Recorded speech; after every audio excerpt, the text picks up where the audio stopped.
नमो तस्स भगवतो अरहतो सम्मा सम्बुद्धस्स।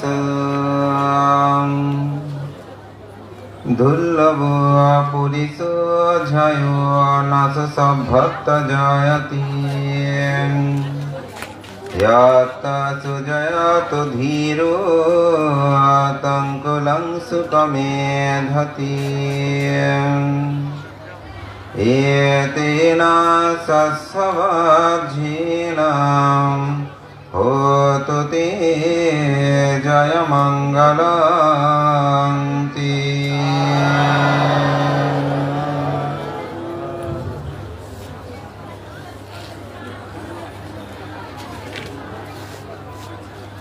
নারীচ ধাতু চৌদ্দ জাদি ওয়েলফেয়ার কমপ্লেক্স কর্তৃক পরিচালিত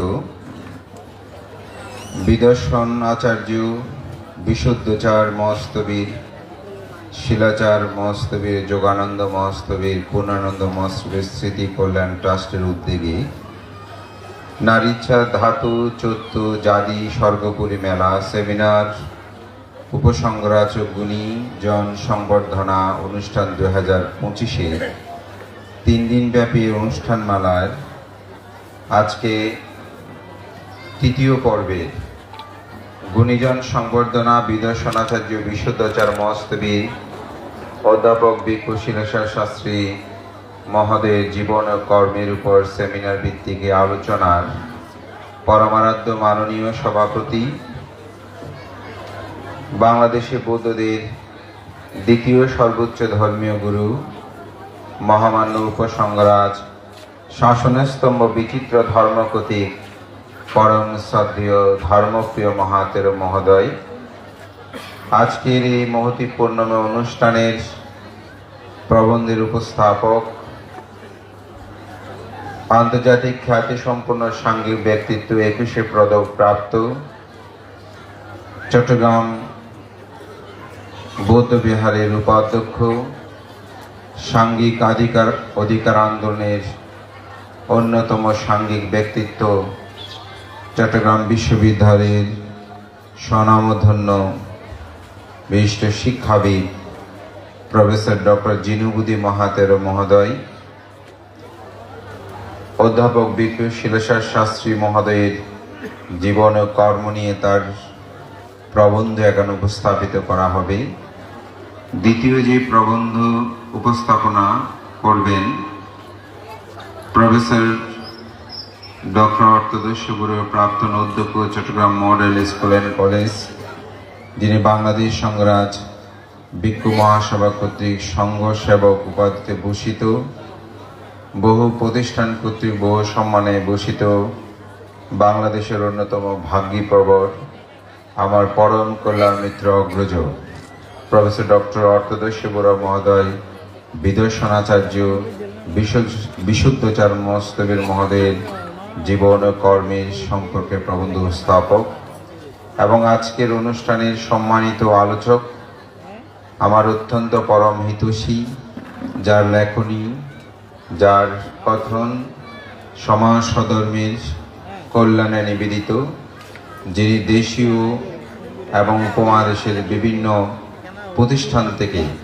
সম্মানিত হয়েছেন, লতিফ সিদ্দিকী ডিগ্রি কলেজের সুযোগ্য অধ্যক্ষ, প্রাবন্ধিক, লেখক, গবেষক, অধ্যাপক বাবু শিমুল বড়ুয়া, আজকের এখানে উপস্থিত শিক্ষক শশীভূষণ বড়ুয়া, শিক্ষক লালেন্দ্র কুমার বড়ুয়া এবং যাকে আজকে এখানে সংবর্ধিত করা হচ্ছে, যিনি এই প্রতিষ্ঠান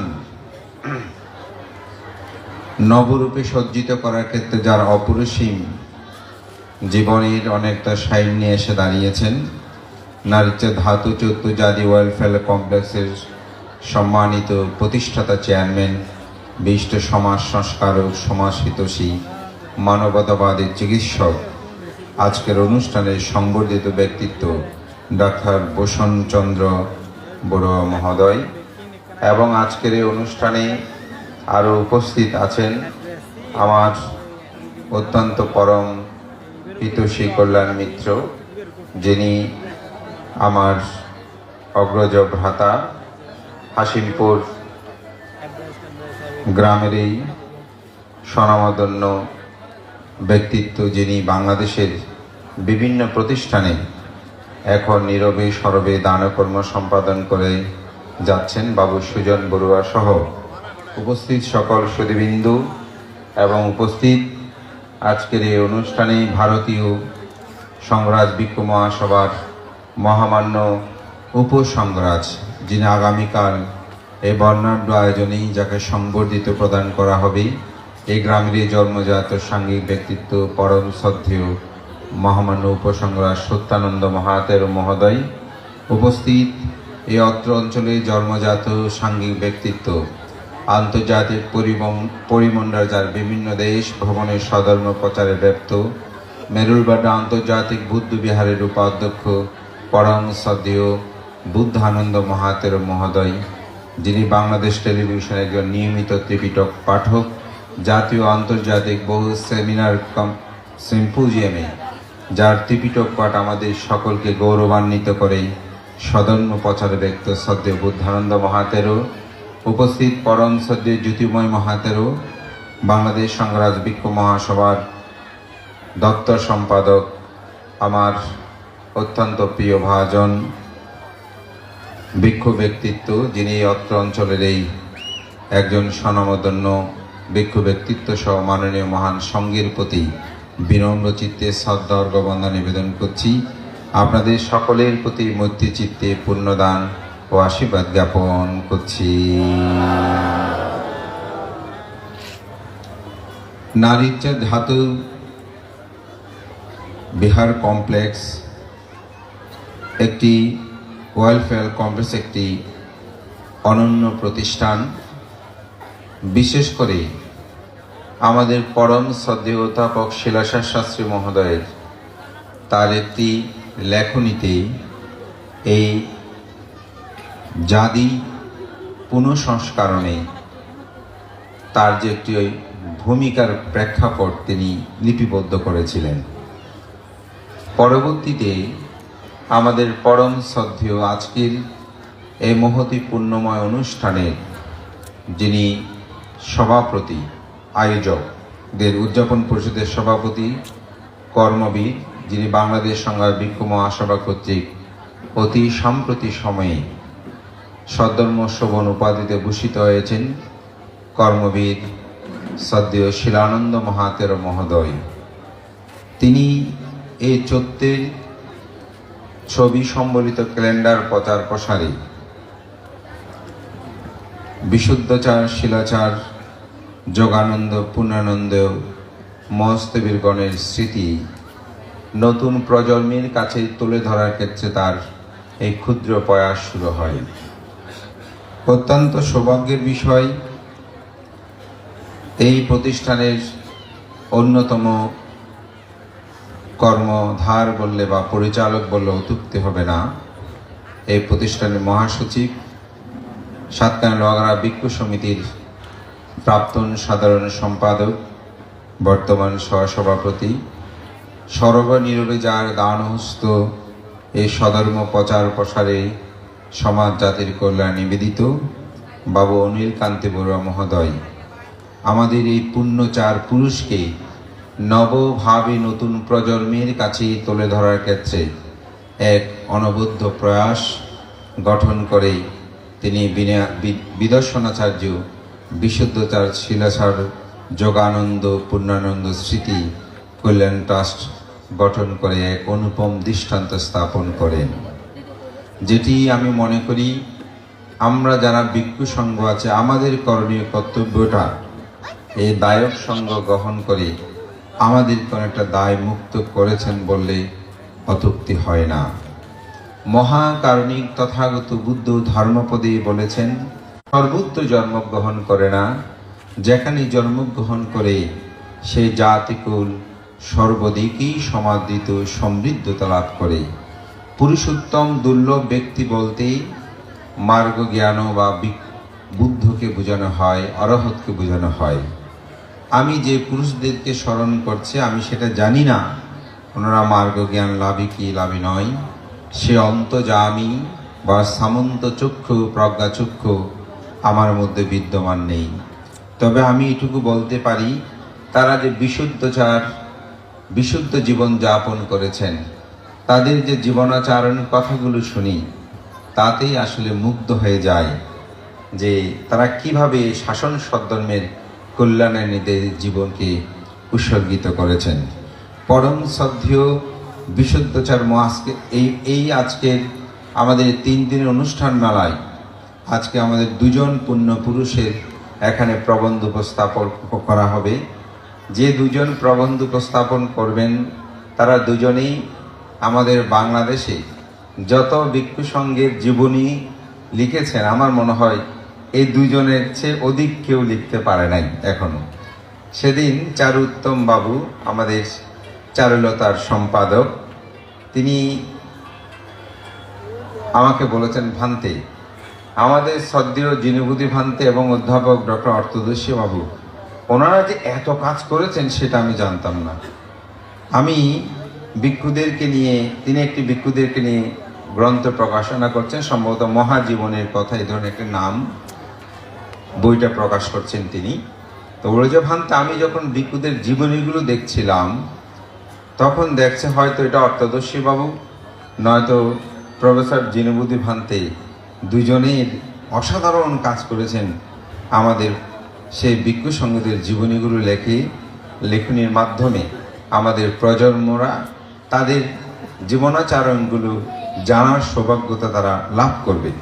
তা আমি মনে করি সেই 2জন গুণী ব্যক্তি আজকে এখানে আলোচনা করবেন, প্রবন্ধ উপস্থাপনা করবেন। তাদের সম্পর্কে আমার চেয়ে ওনারা অনেক বেশি কিছু জানেন। তবে আমি উদ্বোধক হিসাবে আমি 2-1টি কথা বলবো। বিশুদ্ধচার মহস্তের মহোদয় তার প্রকাশিত, তাকে নিয়ে যে গ্রন্থগুলো প্রকাশিত, যে বিশেষ করে ম্যাগাজিন তার অন্ত্যেষ্টিক্রিয়ায়, সেখানে অনেকেই তাকে আর্য শ্রাবক হিসাবেও খ্যাত বলেই প্রচার করেছেন। আমি লোকে মুখে প্রচারিত থেকে একটি কথাই বলছি। বিশুদ্ধচার ভান্তেকে একদিন এসে প্রশ্ন করছেন যে, ভান্তে, অনেকেই বলে যে ধর্ম পুণ্য কর্ম করতে বিহারে আসতে হয় না, ঘরে বসে করলে হয়ে যায়। আসলে ভান্তে, কথাটা কি ঠিক? ভান্তে চুপ করে আছেন। তো বলেন, আরেকটা কথা আছে। বলে যে, কি কথা? বলে যে অনেক অমুক নাকি অরহত হয়েছেন, তিনি আকাশে উঠতে পারেন। আসলে কি ভান্তে অরহত হয়েছেন? তো ভান্তের 2টি প্রশ্নের উত্তর শুনে আমি বুঝলাম কি মহান পাণ্ডিত্যের পুণ্য তাদের জীবনাদর্শন। তো ভান্তে প্রথমেই বললেন যে লেখাপড়া তো ঘরে বসেই করা যায়, স্কুল কলেজের দরকার কি? তাহলে স্কুল কলেজের কোনো প্রয়োজন নাই, ঘরে বসে লেখাপড়া করলে তো জ্ঞানী হওয়া যায়, স্কুল কলেজের দরকার কি? এটা ছিল ভান্তের একটি প্রশ্নের উত্তর। দ্বিতীয়টা ছিল, বলছে পাখিও তো আকাশে উড়ে, তাই বলে কি পাখি অরহত? অর্থাৎ আকাশে উঠতে পারলেই যে আপনি অরহত হবেন তা কিন্তু নয়। তাহলে পাখিও আকাশে উড়ে, পাখিও কি অরহত? তো ভান্তে ওখানে ব্যাখ্যা বলেছিলেন, যিনি তার সমস্ত আসক তৃষ্ণাকে ক্ষয় করেছেন, তিনিই হচ্ছেন অরহত।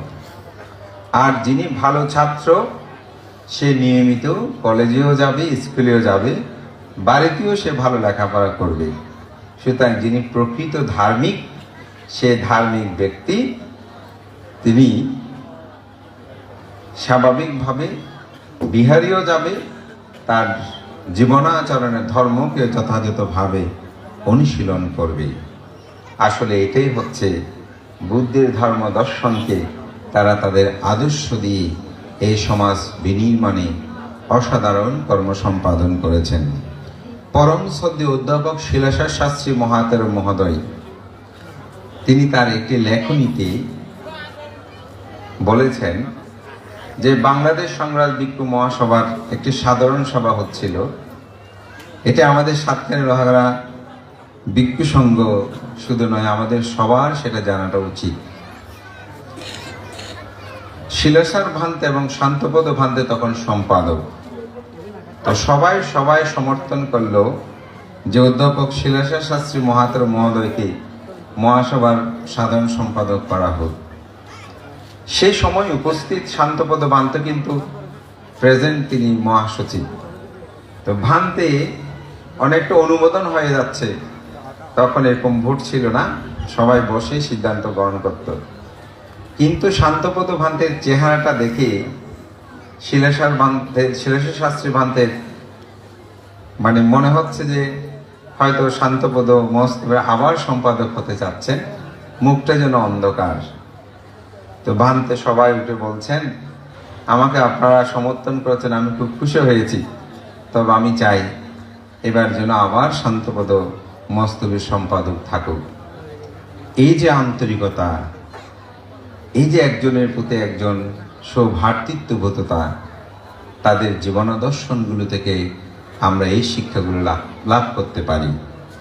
যেহেতু লিখিত আকারে প্রবন্ধ এখন উপস্থাপন হবে, তাদের জীবনাচরণ নিয়ে অনেক কথা হবে। আমি শুধু বলবো, অনুষ্ঠানের নিয়ম অনুসারে হয়তো উদ্বোধন ভাষণটা প্রদান করা উচিত। সে অর্থে আমি দুজন পুণ্যপুরুষের দুটি কথাই এখানে উপস্থাপনা করলাম, যেগুলো আমাদের অনুসরণীয়, অনুকরণীয়, আমাদের জীবন দর্শনটাকে ত্যাগ শিক্ষায় আমাদেরকে মহিমান্বিত করতে পারে। তো আমি মনে করি আজকে অত্যন্ত আমাদের সৌভাগ্য, এখানে গুণীজনকে পূজা সংবর্ধনা করা হচ্ছে। এটি স্বাভাবিক। বুদ্ধ মেত্তানিশাং সূত্রের মধ্যে বলেছেন, পূজাকো লাভাতে পূজা, বন্ধাকো পাঠি বন্দনা, ইয়ো সা কীর্তিং সা প্রাপ্যতি, ইয়ো মিত্তানাং নাদব্যতি। যারা পূজনীয় ব্যক্তির পূজা করে, গৌরব করে, সম্মান করে, পুতুত্থান করে, তারা প্রতি পূজা প্রতি সম্মান লাভ করে। আপনি অন্যজনকে সম্মান করলে আপনি সম্মান লাভ করবেন। আপনি যদি অন্যকে সম্মান না করেন, আপনিও সম্মান লাভ করতে পারবেন না। দেখবেন একটা সভাতে এসে আপনি হাত জোর করে নমস্কার বলবেন, দেখবেন সকল মানুষ 100 জন 1000 জন আপনাকে বলছে নমস্কার। রাজনৈতিক সমাবেশে দেখেছেন, মঞ্চ উঠার সাথে তাই হাত তুলে তিনি সবাইকে অভিনন্দন জানাচ্ছেন একজনে, কিন্তু হাজার লক্ষ জনতা তার করধ্বনিতে মুখরিত করছে। বুদ্ধ এই শিক্ষাগুলো আমাদেরকে দিয়েছেন, আপনি অপরকে সম্মান করলে আপনি নিজেই সম্মান লাভ করবেন। তা আমি মনে করি আজকে আপনারা সেই গুণীজনকে সংবর্ধনা প্রদানের মাধ্যমে একটি অনুপম দৃষ্টান্ত স্থাপন করেছেন। বিশেষ করে ডাক্তার বোসেন চন্দ্রপুর মহোদয়, আমি অত্যন্ত আনন্দিত হয়েছি যে আমরা সাধারণত মৃত্যুর পরে অনেককে স্মরণ করি। আমি মনে করি জীবিত থাকতে আমরা যদি স্মরণ করতে পারি, আজকে যেভাবে তার বাড়িতে গিয়ে বাদ্য বাজনা সহকারে তাকে ছত্র ধারণের মাধ্যমে এখানে এনে পুষ্পমাল্য দিয়ে তাকে যেভাবে পূজিত করা হয়েছে, তাকে তিনি মনে করবেন এই প্রতিষ্ঠানের জন্য আমি যে দিবারাত্রি পরিশ্রম করেছি, এই প্রাপ্তি আমাকে তারা দিয়েছেন, তারা স্বীকৃতি দিয়েছেন। এটি মানুষ ইহজীবনে সেটা প্রত্যাশা করে। আমাদের সমাজ সধর্ম বিনির্মাণে মানুষ যখন কাজ করেছে সেটা তারা প্রাপ্ত হয়। আজকে যিনি প্রফেসর ডক্টর জিনবুদ্দীন মহাতেরা মহোদয়, যার হাতে প্রায় 40টার অধিক গ্রন্থ তিনি রচনা করেছেন, এবং আমার জানা মতে প্রায় 7-8টা স্কুল, বিশ্ববিদ্যালয়, কলেজ প্রতিষ্ঠার ক্ষেত্রে তার অগ্রণীয় ভূমিকা রয়েছে। নব পণ্ডিত বিশ্ববিদ্যালয় প্রতিষ্ঠা করার জন্য তিনি অজস্র কাজ করে চলেছেন। তিনি 21শে পদক প্রাপ্তটি আমি মনে করি তার কর্মময় জীবনের জন্য এটি সরকার, গণপ্রজাতন্ত্রী বাংলাদেশ সরকার তাকে প্রশংসিত করেছে। এটি তার জীবনে একটি আত্মপ্রসাদ। তো বুদ্ধ এই জন্য বলে, ইদানন্দাতি পেশানন্দাতি কাতাপুইয়ে উভয়াত্মানন্দাতি। যারা পুণ্যকর্ম সম্পাদন করেন তারা ইহজীবনীয় নন্দিত হয়, পরজীবনীয় নন্দিত হয়। আমি এই পুণ্যময় কর্মকে সাধুবাদ জানাই, এবং বিশেষ করে এই উদযাপনী পরিষদের সকল সদস্যবৃন্দ, বিশেষ করে অধ্যাপক আশুতোষ বড়ুয়া সহ এখানে ডাক্তার সমরঞ্জন এবং নীরব নিবৃত্তে অনেক কর্মী যারা দিবারাত্রি এই পুণ্যময় অনুষ্ঠান আয়োজনের ক্ষেত্রে কাজ করেছেন। আমি মনে করি আপনাদের এই আয়োজন সার্থক হয়েছে। আজকের এই বিপুলতা, গতকালকে আমি অনেক র্যালিতে অংশগ্রহণ করেছি, কিন্তু এত গাড়ি মোটর শোভাযাত্রায় এত দীর্ঘ লাইনের আসলে আমি কোনো র্যালি এই প্রথম আমার দেখা। এবং সাথে এখানে স্বর্গপুরী, বিশাল স্বর্গপুরী মেলা। আপনারা একটা জিনিস লক্ষ্য করেছেন যে এখানে সামনে বিকারি সেজে, বাঘ ভাল্লুক সেজে আপনাদের সম্মুখ দিয়ে গেছেন। এটা কেন যায় এটা অনেকে হয়তো জানা না। এরকম কেন শ্বাসগুজা আসে, এটা আমাদের আচার্যগণ বলেন তার একটা কারণ হচ্ছে যে এই পৃথিবীতে মানুষ জন্মগ্রহণের পর এক একজন এক এক রকম, কেউ পাগল, কেউ হাতি, কেউ ঘোড়া, এক একটা মানুষ এক এক রকম, এক এক প্রাণী এক এক রকম। তারা বিচিত্রভাবেই শুধু পৃথিবীতে ঘুরছে। ওই স্বর্গপুরীতে গিয়ে এভাবে মানুষ যেমন ভবচক্রের মধ্যে ঘুরতেছে, ঠিক ওই স্বর্গপুরীর মধ্যে গিয়ে ওঠার জন্য বিবিধভাবে মানুষ এরকম ঘুরতেছে।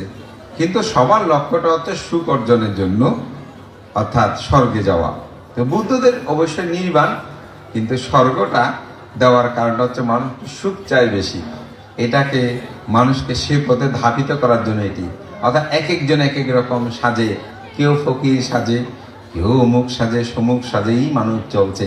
এই দৃশ্যপটগুলো দেখানোর জন্যই মূলত এরকম বেশভূষণগুলো সাজানো হয়, সেজেই তারা এভাবে বিচরণ করে। তা আমি এটাই বলছি, আমাদের জীবনীয় ঠিক এক একজন এক এক রকমভাবে আমরা চলছি। আমাদের চলার মধ্যে সুশৃঙ্খল জীবনটাই হচ্ছে সবচেয়ে বড়, এবং তার জন্য মহাপুরুষদের জীবনাচরণ, তাদের জীবনাদর্শন আমাদের জীবনের প্রতিফলনগতটা একান্ত দায়িত্ব, কর্তব্য। পরম শ্রদ্ধেয় বিশুদ্ধাচার্য মস্তবীর মহোদয়ের একটি কথা বলেই আমার উদ্বোধনী ভাষণ শেষ করছি। তিনি তার একটি অভিভাষণে লিখেছিলেন, মানুষ কেন মহাপুরুষের পূজা করে, মানুষ কেন মহাপুরুষের সান্নিধ্যে যায়, মানুষ কেন মহাপুরুষের জীবনাচরণগুলো নিয়ে আলোচনা করে। তিনি একটি অসাধারণ উদাহরণ দিয়েছেন, যেটা আমার দেশনাতে আমি প্রায় সময় বলি। বলে আয়নার সম্মুখে নিয়ে গিয়ে দাঁড়িয়ে মানুষ যেমন তার মুখমণ্ডল, তার পোশাক আশাকগুলো ঠিক করে কিসের সামনে, দর্পণ বা আয়নার সম্মুখে, বলে ঠিক অনুরূপভাবে একটি মহাপুরুষের সান্নিধ্যে যাওয়া মানে সেই মহাপুরুষকে দেখে নিজের জীবনের অগোছালো বিষয়গুলোকে গুছিয়ে নেওয়া। তিনি প্রাণী হত্যা করে না, আমিও প্রাণী হত্যা করব না। তিনি চুরি করে না, আমিও চুরি করব না। তিনি সাদাসিধে জীবনযাপন করে, আমি অতি সাদাসিধে জীবনযাপন করব। এই শিক্ষাগুলোই গ্রহণ করার জন্য আজকের সেমিনার, আজকের এই আয়োজন। তাদের জীবন থেকে যেন আমরা শিক্ষা নিতে পারি, তাদের ত্যাগ থেকে যেন আমাদের জীবনকে আমরা মহিমান্বিত করতে পারি। যদি আমাদের ইতিহাস ঐতিহ্যকে আমরা রক্ষা না করি, তাদের প্রজন্মকে রক্ষা করা কখনোই সম্ভব হবে না। আজকের আধুনিক বিশ্বে আমরা এসব আয়োজন, এগুলোকে মনে প্রয়োজন, কেউ অমুক কি বলি, এটা যেমন প্রয়োজন নেই বলে যারা বলছে, আজকে দেখবেন মানবতা সেখানে বিপন্ন হয়ে পড়ছে। ভাই বোন, আত্মীয় জ্ঞাতি স্বজন, আমাদের সুন্দর মেলবন্ধনগুলো দিন দিন ভেঙে যাচ্ছে। পৃথিবী আজকে অস্ত্রের ঝঞ্ঝানিতে আমরা যেন স্তব্ধ হয়ে পড়ছি। প্রকৃতিও আমাদের সাথে বৈরিতা শুরু করেছে। তাই আমাদের সকলের উচিত যেন আমরা বুদ্ধের আদর্শ শিক্ষায় আমাদের জীবনকে আলোকিত করি। যেসব পুণ্যবান পুরুষ বুদ্ধের আদর্শ শিক্ষায় তাদের জীবনকে আলোকিত করেছে, সেই আলোকিত জীবন থেকে আমরা শিক্ষা গ্রহণ করে আমাদের জীবনকে সুন্দর প্রত্যয় ব্যক্ত করে উদযাপনী পরিষদের প্রতিও কৃতজ্ঞতা জানিয়ে আপনাদের সকল উত্তর শ্রীবৃদ্ধি কামনা করে আজকের গুণীজন সংবর্ধনা ও সেমিনারের শুভ উদ্বোধন ঘোষণা করছি।